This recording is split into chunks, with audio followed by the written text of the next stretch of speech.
దేవునికి మహిమ కలుగును గాక. గడిచిన కాలం అంతా దేవుడు మనల్ని కాచి కాపాడి ఎంతో కృపనిచ్చి నడిపించాడు. దాన్ని బట్టి సమస్త మహిమ ఘనత ప్రభావం దేవునికే చెల్లును గాక. ఆమెన్. వాక్యాన్ని మనం ధ్యానం చేద్దాం ప్రియులారా. దేవుని సన్నిధిలో ఒక వాక్య భాగమును మనము చదువుకుందాం. యెషయా గ్రంథంలో నుండి యెషయా గ్రంథం 41:11. యెషయా గ్రంథం 41:11లో ఆల్రెడీ ఈ 11వ అధ్యాయం 11వ వచనంలో ఒక మాటను మనం మొన్న ధ్యానించాం. అయితే ఇది పై మాట. ఏమంటున్నాడు అనంటే, నీ మీద చదవండి ఎవరైనా ఒకరు. నీ మీద కోపపడు వారందరూ సిగ్గుపడి విస్మయం పొందుదురు, నీతో వాదించువారు మాయమై నశించిపోవుదురు. Praise the lord. ఈ యొక్క నీతో వాదించేవారు మాయమై నశించిపోతారు అనేది ఇంతకు ముందు వాక్యాన్ని మనం ధ్యానించాం. ఇక్కడ రాయబడిన మాట, నీ మీద కోపపడిన వారందరూ సిగ్గుపడి విస్మయమొందెదరు. సిగ్గుపడతారు. దేవునికి స్తోత్రం. ఇక్కడ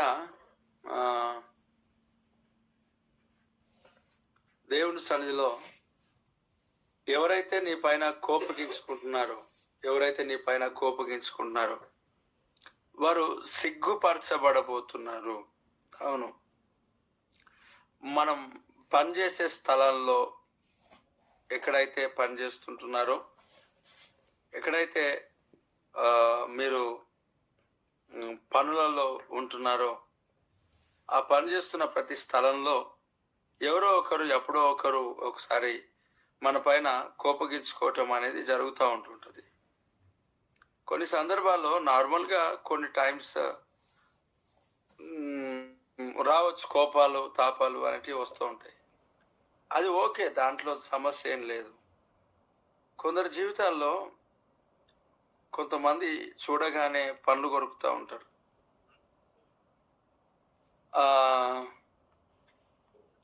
పన్ను కొరికి చాలా దారుణంగా మాట్లాడుతూ ఉంటారు, ముఖం తిప్పుకుంటూ ఉంటారు, అసహించుకుంటూ ఉంటారు. కోపం. ఈ కోపానికి వేటి దాంట్లోనైనా ఇరికించాలని, తర్వాత పైన అధికారులతో తిట్టించాలని ఎన్నో రకాలుగా అపవాదిగాడు మనుషుల ద్వారా ప్రయత్నాలు జరిగిస్తూనే ఉంటాడు. ముఖ్యంగా ఈ పరిచర్యలో, ఈ సంఘంలో ఎవరైతే ఉంటున్నారో, ఈ పరిచర్యకు ఎవరైతే వస్తూ ఇది నా సంఘం, నా పరిచర్య అని ఎవరైతే ఉంటున్నారో వారికి నేను కన్ఫామ్గా చెప్తాను, దాడి అనేది పీక్ లెవెల్ ఉంటుంది. అది గుర్తుపెట్టుకోండి ఎప్పుడైనా. ఎందుకు చెప్తా అది కూడా, అపవాది గాని కోట గోడలు కోల్చే వ్యక్తులముగా మనం ఉంటున్నప్పుడు వారు ఉట్టిగా వదిలిపెట్టే రకమైతే కాదు నీకు. ఇది కన్ఫర్మ్. మోషేను ఉట్టిగా వదులుదాం అనుకోలేడు, యోసేపును వదులుదాం అనుకోలేడు, యేసుక్రీస్తు ప్రభును వదులుదాం అనుకోలేడు. వీరిని వదిలినప్పుడు నిన్నెందుకు వదులుతాడు? ఖచ్చితంగా వదలడు. నువ్వు పని చేస్తున్న ప్రతి స్థలములో నీ మీద వాడు ఏదో ఒక కాడి మోపుతానే ఉంటాడు. ఏదో ఒక కాడి ఖచ్చితంగా. ఇది ఎప్పుడైనా గుర్తుపెట్టుకోండి. మరలా నాకు అన్నా చాలా సమస్య ఉందని అనకూడదు. మరి పరిచర్య అంటే నార్మల్ కాదు. పని కోటగోడల ప్రార్థన ద్వారా కూలిపోతున్నాడని అంటే నార్మల్ విషయం ఏం కాదు కదా. ఊరికేనే పరాయి ఇండ్లు కూలగొట్టేసి వచ్చి ఇంట్లో కూర్చుంటా అంటే ఎవరు ఊరుకుంటారు? పక్కింటికి వెళ్ళి రాత్రికి రాత్రి కూలగొట్టి మంచిగా ప్రశాంతంగా బెడ్ మీద పండుకుంటే ఉదయకాలం లేచి నీ ఇంటి మీదకి రాడా? ఖచ్చితంగా వస్తాడు కదా. మళ్ళీ నీ ప్రార్థనల ద్వారా వాని గోడలన్నీ కోట గోడలన్నీ కూలగొడుతుంటుంటే ఎవరి ప్రార్థన ద్వారా కూలుతలేవు, మరి నీ ప్రార్థన ద్వారానే కూలుతున్నది. ఎందుకన్నా అనాయింటింగ్ అది. సంఘం పైన, పరిచర్య పైన, దైవ సేవకుని పైన ఉన్న అనాయింటింగ్. దేవుడు వాక్యం చెప్తా ఉన్నాడు, నాతో మాట్లాడిన మాట, నీ పైన ఆత్మ నీ పిల్లల మీద నేను ఉంచేదనని వాగ్దానం చేశాడు దేవుడు. కాబట్టి పిల్లల అంటే ఖచ్చితంగా నాకు అందరూ దేవుడిచ్చిన పిల్లలే. 2-3 పిల్లలేమో నేను ఖర్చు పెట్టి వాళ్ళని పోషించాల్సి వస్తుంది. ఇంకా మిగతా పిల్లలేమో వాళ్ళు నాకు ఖర్చు పెట్టి పోషిస్తున్నారు. కారణం ఏమంటే వీళ్ళు పెద్ద అయినారు, వాళ్ళు చిన్నగా ఉన్నారు. వాళ్ళు పెద్ద అయిన తర్వాత నాకు వాళ్ళు పోషిస్తారు. దేవుడికి స్తోత్రం. నేను ఇప్పటి నుంచే వాళ్ళకు ప్రార్థన చేస్తూ వాళ్ళకి చెప్తున్నా, పెద్ద అయిన తర్వాత జాబ్ చేసి మీ కానుక దశం భాగం కూడా నాకే తీసుకొని వచ్చి ఇవ్వాలరా, నేను ప్రార్థన చేస్తాను మీకు అని ఆయనకి చెప్తాను, శాలంకి చెప్తాను, మెల్కికి చెప్తాను. ఇప్పటి నుంచే మీరు కానుక తెచ్చేయాలి. పాపం వాళ్ళు జమ పెట్టుకుంటారు డబ్బులు. ఆ జమ ఎక్కడి నుంచి అంటే నేనే ఇస్తాను. అక్కడిక్కడ వారు తీసుకొని వచ్చి వారి కాయిన్ బాక్స్ ఇప్పించాను నేను 3. ఆ కాయిన్ బాక్స్లో జమ పెట్టి కానుక ఏమని చెప్తాను. దేవునికి స్తోత్రం. ఆ కానుక తీసుకొని వచ్చి ఈ హ్యాన్ అయితే జమ పెట్టుకొని మొత్తం కానుక నాకే తెచ్చిస్తుంది. ప్రార్థన చేస్తాను. అలవాటు చేయాలనే ఉద్దేశంతో. దేవునికి స్తోత్రం.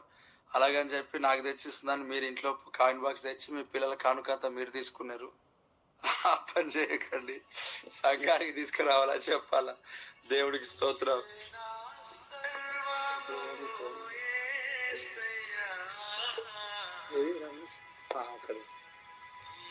అయితే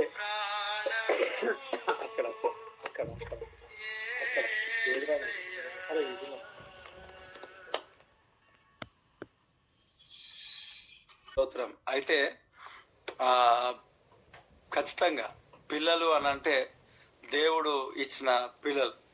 మీరంతా అలాగే బ్యాప్టిజం తీసుకున్న వారంతా, వాక్యంతో పోషించబడుతున్న వారంతా ఒక సేవకునికి పిల్లలే కదా. ఖచ్చితంగా దేవుని ఆత్మ తన పిల్లల పైన కుమ్మరిస్తానని వాగ్దానం చేశాడు. పక్షపాతం ఏం లేదు. కాబట్టి రాత్రికి రాత్రి ప్రార్థన చేసి పక్కింట్లో గుల్లగొట్టేసి నువ్వు కామ్గా అంటే వాడు అస్సలు ఊరుకోడు. ఖచ్చితంగా వాడు నీ పైనకి దాడికి వస్తాడు. వాడు ఇది ఎప్పుడు గుర్తుపెట్టుకోవాలా. చిన్న ప్రార్థనే అనుకుంటున్నావేమో, అసలు అది చిన్న ప్రార్థన కాదు. సాతాను కట్టుకున్న కోట గోడలు. ఇల్లు కాదు, కాంపౌండ్ వాళ్ళు కాదు, అది కోట గోడలు. కోట గోడలకు అర్థం తెలుసా? కోట గోడలు ఎలాగుంటాయి తెలుసా?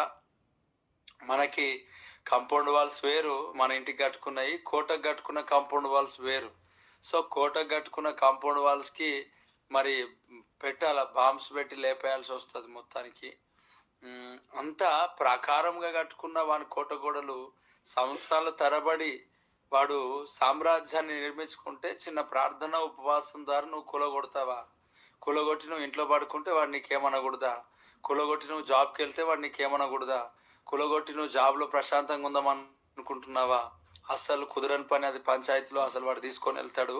అయితే ఒక మాట చెప్తాను వినండి. వాడు ఎన్ని రకాలుగా కుట్రలు అవన్నీ చేయాలనుకుంటాడు, అన్ని చేస్తాడు. కానీ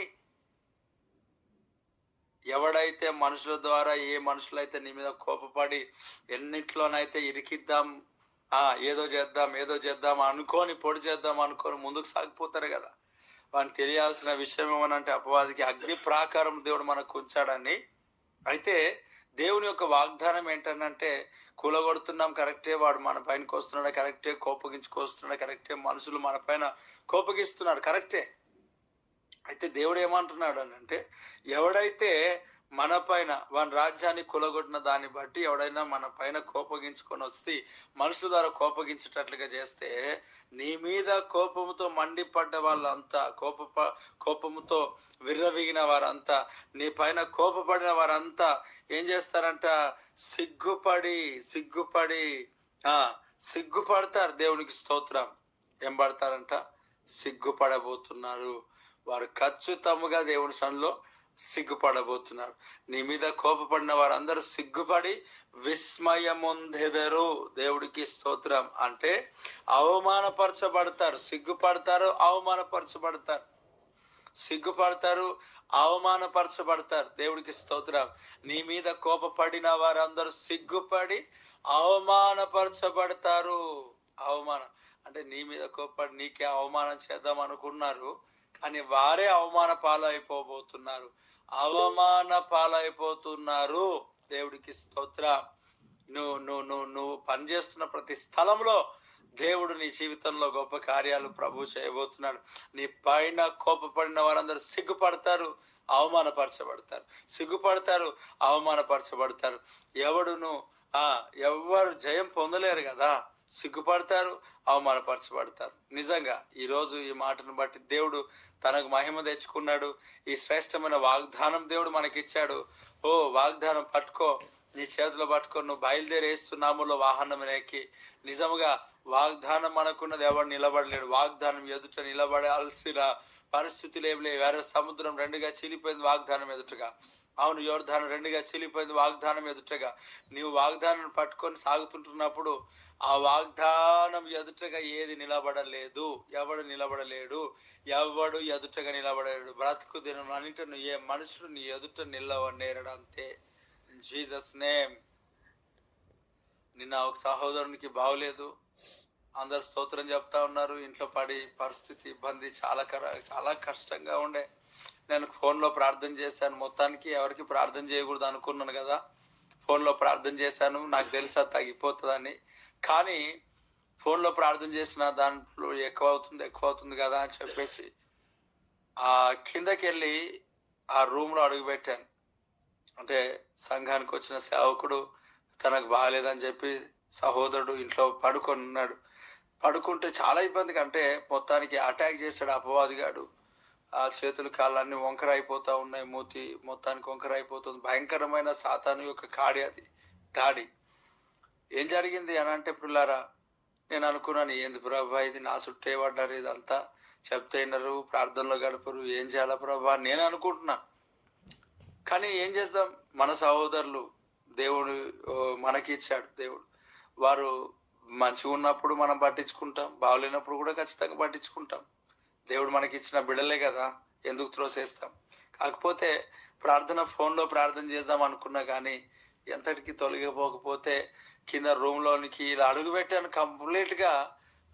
కంప్లీట్గా ఏదైతే ఆవరించిన దుష్ట ప్రభావాలు లేక అనారోగ్య సమస్య కంప్లీట్గా పారిపోయింది. అప్పుడు ఏమనిపించలేదు. అప్పుడు అనుకున్నా, ప్రభా ఎందుకు నాయన ఈ పరిచర్య పని ఇంత దాడి జరిగిస్తున్నాడు అపవాదిగాడు.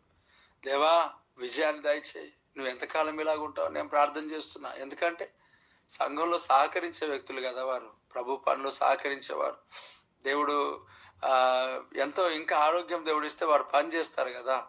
అలా ప్రార్థన చేస్తుంటున్నా సడన్గా ఒక తలంపు వచ్చింది.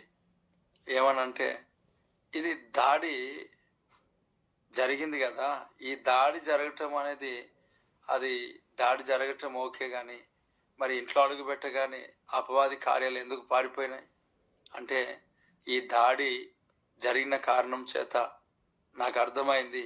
నాతో మాట్లాడాడు ప్రభు. వాగ్దానము నెరవేర్చబడింది. దేవునికి స్తోత్రం. బ్రతుకుదిమ్మలంటేనే ఏ మనుషుడిని ఎదుట నిలువ నేరడం, అంతే ఇస్తున్నాములో. అంటే ఆ దాడి గొప్పదే, చీకటి కార్యాలు గొప్పవే, ఇవన్నీ ఓకే, వాటన్నిటిపైన నేను దృష్టి నిలబడుతున్నా. కానీ దేవుడు నా వాగ్దానంను మనకిచ్చిన ప్రాఫెసీని ఫుల్ఫిల్ చేశాడని నేను అనుకోలే. నేను దానిపైన దృష్టి పెట్టలే. అయ్యో ప్రభా క్షమించు, నాకు తెలియజేశావు. ఇప్పుడు ఆ సహోదరునికి అనారోగ్య కారణం రావడం చేత నువ్వు మా పట్ల మాకిచ్చిన మాటలు తప్పకుండా నువ్వు ఎంత కాపుదల ఇచ్చావు అనేది నాకు అర్థమైంది నాయన. స్తోత్రం. నిజంగా దేవుని కాపుదల, దేవుని వాగ్దానాలు ఎప్పుడు నీ జీవితంలో ఏం జరగాల, పరీక్షింపబడాలి కదా. ఖచ్చితంగా నీ వాగ్దానం పరీక్షింపబడబోతున్నది. స్థిరముగా నిలబడు. వాగ్దానం స్వతంత్రించుకోబోతున్నావు. ఏవి నీ ఎదుట నిలవనేరవు. నేను అంటున్నాను, దేవుని వాక్యం వాగ్దానం బట్టి నీ పైన కోపపడిన వారందరూ విస్మయం పొందెదరు.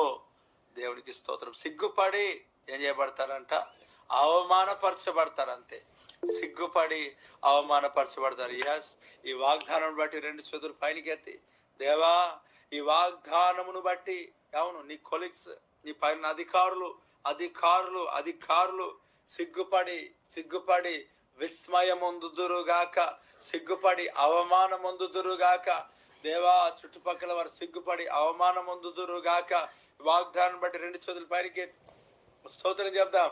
స్తోత్రం, స్తోత్రం, స్తోత్రం, స్తోత్రం, స్తోత్రం, స్తోత్రం, స్తోత్రం, స్తోత్రం, స్తోత్రం, స్తోత్రం, స్తోత్రం, స్తోత్రం. Amen amen. ఈ sound disturbance Jairabad BAM Jairabad సంఘ సభ్యుల్లో సంఘానికి సౌండ్ డిస్టర్బెన్స్ ఏదైతే జరిగిస్తున్నారు, చుట్టుపక్కల వారు కోపగించుకున్నారు, వారందరూ సిగ్గుపడి అవమానపరచబడాలి.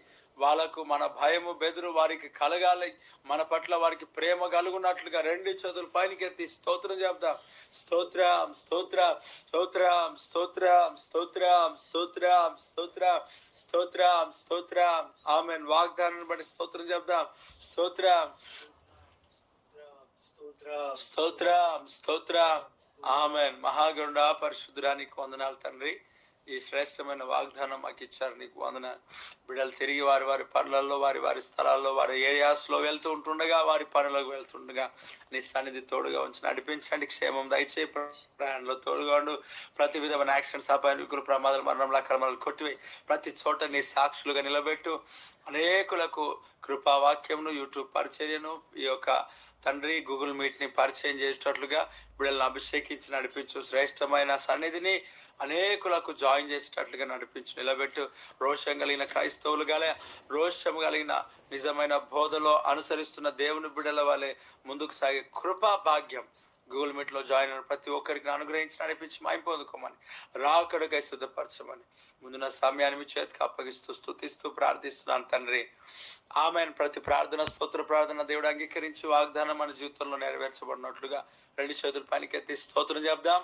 స్తోత్రం స్తోత్రం స్తోత్రం స్తోత్రం స్తోత్రం స్తోత్రం స్తోత్రం స్తోత్రం స్తోత్రం స్తోత్రం స్తోత్రం స్తోత్రం స్తోత్రం స్తోత్రం. Amen amen. మన తండ్రి అయిన దేవుని యొక్క ప్రేమ, కుమారుడైన యేసుక్రీస్తు యొక్క కృప, పరిశుద్ధాత్ముని యొక్క అన్యోన్యమైన సహవాసము ఇప్పుడు ఎల్లప్పుడు సకల పరిశుద్ధులకును సార్వత్రిక సంఘమునకును ఈ గూగుల్ మీట్ లో జాయిన్ అయిన ప్రతి ఒక్కరికి సదాకాలము తోడుగాక. Amen amen. ప్రియా దేవుని బిడ్డలారా, సన్నిధిలో మీ పిల్లలను